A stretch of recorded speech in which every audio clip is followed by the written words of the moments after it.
கல்யாண வயசுல பொண்ண வச்சிருக்கிற பெற்றோருக்கு என்னென்ன மாதிரி எண்ணங்கள் மனசுல தோணும்? திருமணம் முடியிற வரைக்கும் அவங்க மனசு என்னெல்லாம் பாடுபடும் அப்படிங்கிறத சொல்ற மாதிரி ஒரு சிறுகதை. அருமையான இந்த சிறுகதை ஒரு அறிவுரையும் சொல்ற மாதிரி எழுதப்பட்டிருக்கு.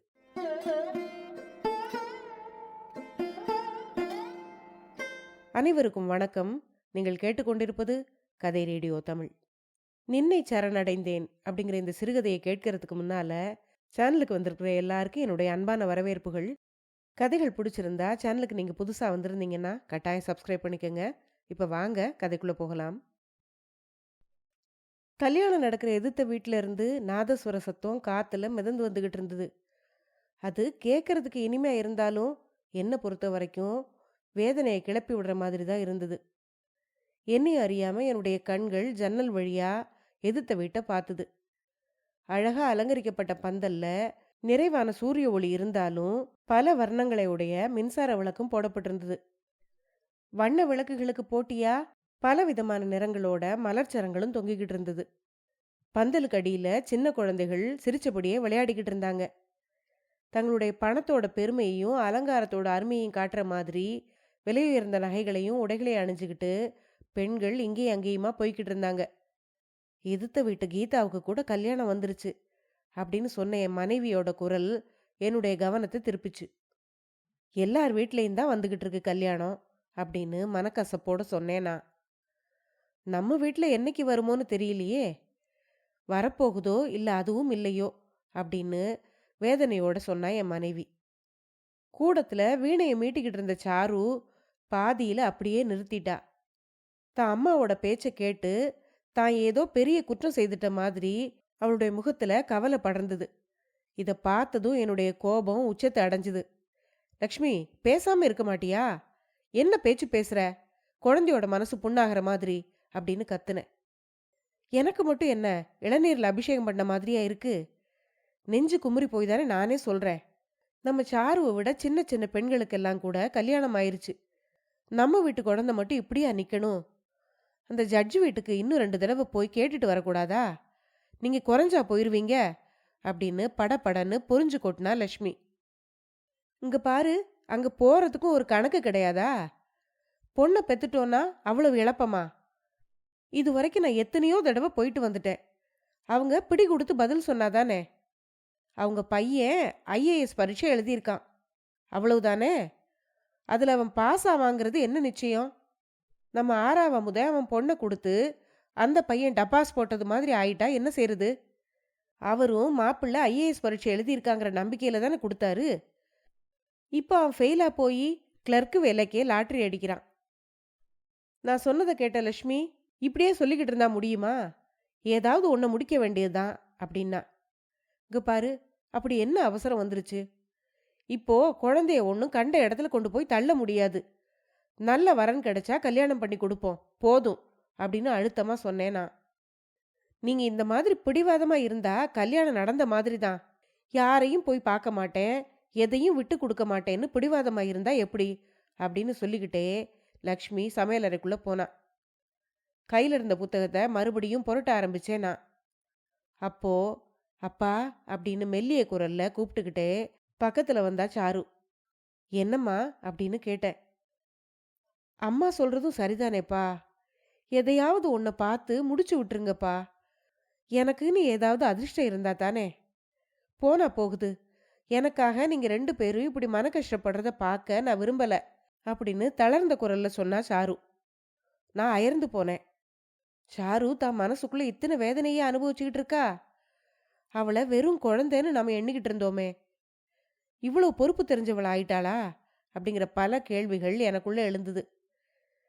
அம்மா சாரு, நீ எதுக்குமா இப்படி அலட்டிக்கிற? இதுல எங்களுக்கு என்னம்மா பெரிய மன கஷ்டம்? நீ ஒன்றும் கவலைப்படாதம்மா அப்படின்னு சொல்லி அவளை உள்ள அனுப்புனேன். பாவம் குழந்தை ஏன் தான் இப்படி கஷ்டப்படுதோ தெரியல. வாழ்க்கையை ரசிச்சு அனுபவிக்க வேண்டிய ஒவ்வொரு நாளும் சாருவுக்கு வீணாகிக்கிட்டு வருது. இதுக்கு முடிவு என்னைக்கு தான் கிடைக்கும் அப்படின்னு குழம்புன மனசுக்கு சாந்தி அளிக்க விரும்பின மாதிரி கையில இருந்த புத்தகத்தை கீழே வச்சுட்டு கோயிலை நோக்கி போனேனா. கஷ்டம் எல்லையை மீறும்போது கோயில் ஒன்று தான் கொஞ்சம் சாந்தியை கொடுக்கக்கூடிய இடங்கிறது கொஞ்ச காலமா நான் தெரிஞ்சுக்கிட்டு இருந்த உண்மை. கால்கள் கோயிலை நோக்கி நடந்ததே தவிர மனசு வேறு பக்கம் போய்கிட்டு இருந்தது. என் பொண்ணு சாருமதி அப்படி ஒன்றும் அறிவுலையோ அழகுலையோ குறைஞ்சவ இல்லை. சந்தன நிற உடம்பு அவளுக்கு. எல்லா கலைகள்லையும் தேர்ச்சி பெற்றிருக்கா. பெரிய கனவோட அவளை ஒரு உயர்ந்த ரக பொண்ணா நான் வளர்த்தாச்சு. ஆனா அவளுக்கு ஏத்த மாதிரி மாப்பிள்ளை கிடைக்கலையே. பெண்களுக்கு இருக்கிற சாமர்த்தியம் ஏனோ இந்த காலத்து பையன்களுக்கு இல்ல. எஸ்எஸ்எல்சியே தாண்ட மாட்டேங்கிறாங்க. 80 ரூபாய் தான் சம்பாதிப்பேங்கிறவனுக்கு எப்படி நம்பி பொண்ணை கொடுக்கறது? தப்பி தவறி பையன் கொஞ்சம் நல்ல பதவியில இருந்துட்டா கேட்கவே வேண்டாம். பையனை பெத்தவங்களுக்கு லாட்டரி அடிச்ச மாதிரி தான். 50,000 60,000ன்னு தன்னோட புள்ளைக்கு விலை சொல்ல ஆரம்பிச்சிடுறாங்க. அந்த பையன் வாழ்நாள்ல கூட அவ்வளவு பணம் சம்பாதிப்பானாங்கிறது சந்தேகம்தான். அப்படி இருக்கு இப்ப விவகாரம். அதுக்குன்னு நல்ல கெட்டிக்கார பொண்ணை எங்கேயாவது கொண்டு போய் தள்ள முடியுமா? இந்த பிரச்சனைக்கு முடிவே கிடையாதா அப்படின்னெல்லாம் ஏங்கி தவிச்சுது என்னோட மனசு. அந்த குமுறலுக்கு முற்றுப்புள்ளி வைக்கிற மாதிரி கோயில் மணி அடிச்சுது. அர்ச்சகர் தீபாராதனை செய்துகிட்டு இருந்தாரு. தீபாராதனை பார்த்துட்டு திரும்பி வந்தப்போ வெளியே மண்டபத்துல பெரியவர் ஒருத்தர் மகாபாரதத்துக்கு விளக்கம் சொல்லிக்கிட்டு இருந்தாரு. திரௌபதி தன் கையால வஸ்திரத்தை பிடிச்சுக்கிட்டு கண்ணனை கூப்பிட்டப்போ கண்ணன் உதவிக்கு வரல. திரௌபதி தன்னால முடியும்னு நினைக்கும் போது தனக்கு அங்க என்ன வேலை அப்படின்னு நினைச்சு அலட்சியமா இருந்துட்டான் கண்ணன். ஆடையை பிடிச்சிருந்த தன்னுடைய கைகளை விட்டுட்டு 2 கரங்களையும் உயர்த்தி, கண்ணா உன்னை தவிர எனக்கு யார் கதி அப்படின்னு சரணாகதி அடைஞ்ச உடனே வேகமா வந்து அவளை காப்பாத்தினான் கண்ணன். அதனால கடவுள்கிட்ட சரணாகதி அடைஞ்சிட்டா மேல பொறுப்பை அவரே பார்த்துக்குவாரு அப்படின்னு சொல்லி முடிச்சாரு அந்த பெரியவர். அதை கேட்டதும் என் உடம்பு ஒரு தடவை சிலிர்த்தது. உண்மைதான், நானும் என் அருமை மகளோட திருமணத்தை ஏன் பகவான்கிட்ட ஒப்படைச்சிருக்க கூடாது? நான் செய்கிறேன், நான் பார்க்குறேன்னு எவ்வளோ முட்டாள்தனமாக நடந்துக்கிட்டேன் அப்படின்னு என் உள் மனசு என்னையே குத்தி காட்டுற மாதிரி இருந்தது. ஒரு மாபெரும் உண்மையை எனக்கு புரிய வச்ச அந்த பெரியவரை நோக்கி ஒரு தடவை வணக்கம் சொன்னேன். சொல்லிட்டு திரும்பவும் சன்னதி பக்கம் திரும்பி, ஆண்டவா எனக்கு நீ தான் கதி, என் பொண்ணோட வாழ்க்கை மலர்றதுக்கு நீ தான் வழி காட்டணும்ப்பா அப்படின்னு மனப்பூர்வமா சரணாகதி அடைஞ்சேன். வீடு திரும்பி வந்தப்போ பெரிய சும ஒன்றை இறக்கி வச்ச மாதிரி தோணுச்சு. படைச்சவன் இருக்கும்போது நான் யார் கவலைப்படுறதுக்கு? என்னால என்ன செய்ய முடியும்? விதியை வகுத்தவன் அவன். அவன் அழைச்சிட்டு போற சாலையில மௌனமா போக வேண்டியதுதானே அப்படிங்கிற எண்ணம் என் மனசுல தோணுச்சு. காலையில வேதனையை கிளப்பி விட்ட நாதஸ்வர ஓசை இப்போ என்ன ஒன்றும் செய்ய முடியல. அவரவர் செய்த வினையோட பலன் அவரவருக்கு கிடைக்கும் அப்படின்னு நினைச்சது மனசு. நேரம் யாருக்காக நிக்குது? மத்தியான வேளை நகர்ந்து சாயந்தர பொழுதும் வந்தது. வெளியில கொஞ்ச நேரம் சுத்திட்டு வரலான்னு புறப்பட்டப்போ, மாமா சௌக்கியமா இருக்கீங்களா அப்படின்னு கேட்டுக்கிட்டே ராமு உள்ள நுழைஞ்சான். அடடே ராமுவா, வாப்பா வா, எப்போ வந்த அப்படின்னு கேட்டுக்கிட்டே அவனை வரவேற்றேன். இப்பதான் மாமா வந்துகிட்டே இருக்கேன் அப்படின்னு சொன்னா ராமு. ரொம்ப சந்தோஷம்ப்பா. இப்போ எங்க வேலை பார்த்துட்டு இருக்க? எவ்வளோ நாள் லீவில் வந்திருக்க அப்படின்னு கேட்டேன் நான். மாமா நாளைக்கு செங்கல்பட்டில் வேலையை ஒத்துக்கணும் மாமா. இப்போதான் ஐஏஎஸ் பாஸ் பண்ணேன். ட்ரைனிங் முடிச்சுக்கிட்டு இருக்கேன். எல்லாம் உங்களுடைய ஆசீர்வாதம் தான் மாமா. நாளைக்கு வேலைக்கு போகிறதுக்கு முன்னால் உங்ககிட்டையும் அத்தைக்கிட்டையும் ஆசீர்வாதம் வாங்கிட்டு போகலான்னு தான் வந்தேன் அப்படின்னு ரொம்ப வினயத்தோடையும் அடக்கத்தோடையும் சொன்னார் ராமு. IAS pass பண்ணிட்டியாப்பா? நீ ரொம்ப அதிர்ஷ்டக்காரன்தான்ப்பா. உன்னோட நல்ல குணத்துக்கு எல்லாம் நல்லபடியா அமைஞ்சிருக்கு அப்படின்னு சந்தோஷத்தோட சொன்னேன் நான். ராமு எங்களுக்கு தூரத்து சொந்தம். அப்பா அம்மா இல்லாத அவனை எஸ்எஸ்எல்சி வரைக்கும் படிக்க வச்சது நான் தான். எஸ்எஸ்எல்சி முடிச்சதும் வடக்க வேலை பார்க்குறேன்னு போயிட்டான் அவன். அங்கே போன பிறகு மாலை நேர பள்ளியில் படித்து அவன் பட்டம் வாங்கினது மட்டும்தான் எனக்கு தெரியும். ஆனால் அவன் ஐஏஎஸ் ஆஃபீஸராக என் முன்னால் வந்து நிற்பான்னு நான் கனவுல கூட நினைக்கல. மாமா ஷாரு அத்தை எல்லாரும் எங்கே மாமா அப்படின்னு கேட்டான் அவன். உள்ளே இருக்காங்கப்பா வா அப்படின்னு சொல்லிக்கிட்டே அவனை உள்ளே கூட்டிகிட்டு போனேன். ஷாருவை பார்த்ததும் வச்சக்கண் வாங்காமல் அவளை பார்த்துக்கிட்டு இருந்தான் அவன். மாமா நம்ம சாருவா இது? 6 வருஷத்துல எப்படி வளர்ந்துட்டா அப்படின்னு வியப்போட கேட்டான் அவன். அது சரி ராமு, உன் கல்யாண விஷயமெல்லாம் என்ன? கல்யாணம் பண்ணிக்கிட்டியா அப்படின்னு ஆவலோட கேட்டேன். என்ன மாமா இப்படி கேட்குறீங்க? உங்களுக்கு தெரியாமலா? எல்லாம் இனிமேல் தான் அப்படின்னு லேசா சிரிச்சுக்கிட்டே சொன்னான். அப்படின்னா நம்ம சாருவையே பண்ணிக்கிறியா அப்படின்னு ஆயிரம் ஆயிரம் உணர்ச்சிகளோட என் வாயிலிருந்து அந்த வார்த்தைகள் வந்தது. எனக்கு இருந்த ஆவல்லையும் ஆத்திரத்திலையும் கேட்கிற முறை வகை எதையும் மறந்து கேட்டுட்டேன் நான். நானா? அது எப்படி மாமா? எனக்கு சொத்து சுகம்னு எதுவுமே கிடையாதே. உங்களோட உதவியால தானே நான் படிச்சேன் அப்படின்னு இழுத்தான் அவன். ஏன்பா உன்னையே குறைச்சு சொல்லிக்கிற? சொத்து சுகமெல்லாம் என்ன பெரிய விஷயம்? அதான் இன்னைக்கு நீயே உழைச்சு பெரிய பதவிக்கு வந்துட்டியே.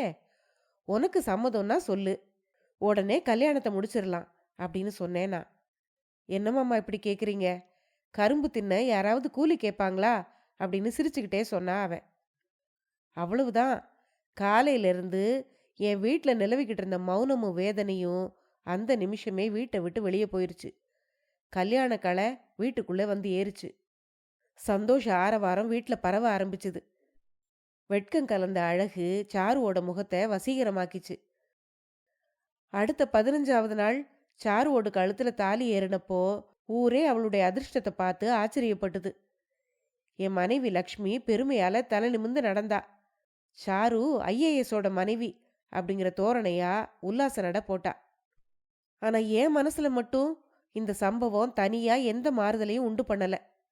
இந்த நிகழ்ச்சிகள் திரௌபதி 2 கைகளையும் கூப்பி, அண்ணா, கமல கண்ணா, உன்னை இல்லாம எனக்கு யார் கதி அப்படின்னு சரணாகதி அடைஞ்ச உடனே வேகமா வந்து அவளை காப்பாத்துனா அந்த கண்ணன் அப்படின்னு அந்த பெரியவர் சொன்ன வார்த்தைகள் என்னுடைய காதுல மறுபடி ஒலிச்சுக்கிட்டு இருந்தது. காலையில தான் தெய்வமே நீதான் கதின்னு சரணடைஞ்சேன். சாயங்காலமே எங்கேயோ இருந்த ராமனை கொண்டு வந்து என்கிட்ட காட்டிட்டாரே கடவுள் அப்படின்னு நினைக்கும்போது மறுபடியும் எனக்கு உடம்பெல்லாம் சிலிர்க்கிற மாதிரி இருந்தது. கல்யாணங்கள் சொர்க்கத்துல செய்யப்படுது அப்படின்னு சொல்றதோட அர்த்தம் இதான் போல இருக்கு அப்படின்னு எனக்கு நானே சொல்லிக்கிட்டேன். கூடத்துல எனக்கு பின்னால திரும்பி பார்த்தேன். சாருவும் ராமுவும் முகம் முழுக்க மகிழ்ச்சியோட நின்றுகிட்டு இருந்தாங்க. கடவுளே, உன்னோட அருளால அன்பும் இன்பமுமா பிணைஞ்ச இந்த வாழ்க்கை என்னைக்கு இப்படியே இருக்கணும் அப்படின்னு மனப்பூர்வமா மறுபடி ஒரு தடவை அந்த தெய்வத்துக்கிட்ட சரணாகதி அடைஞ்சனா என் கையில இருந்த பூக்களை மணமக்கள் மேல தூவி ஆசீர்வாதம் பண்ணேன். சாலையை வகுக்க ஒருவன் இருக்கும்போது அதில் நடக்க வேண்டிய நான் சாலையோட அமைப்பை பத்தி ஏன் கவலைப்படணும், எதுக்கு கஷ்டப்படணும் அப்படின்னு நினைச்சப்போ சந்தோஷமும் அமைதியும் என் மனசு முழுக்க பரவிச்சு. கண்கள் ஆனந்த கண்ணீரோட சிரிச்சபடி வலம் வந்த குழந்தைகளை பார்த்துக்கிட்டே நின்னேன் நான். கதை முடிவடைந்தது. பொண்ணை பெற்றவங்களுடைய மன உணர்வுகளை ரொம்ப அழகா திருமதி குயிலி அவர்கள் இந்த கதையில சொல்லியிருக்காங்க.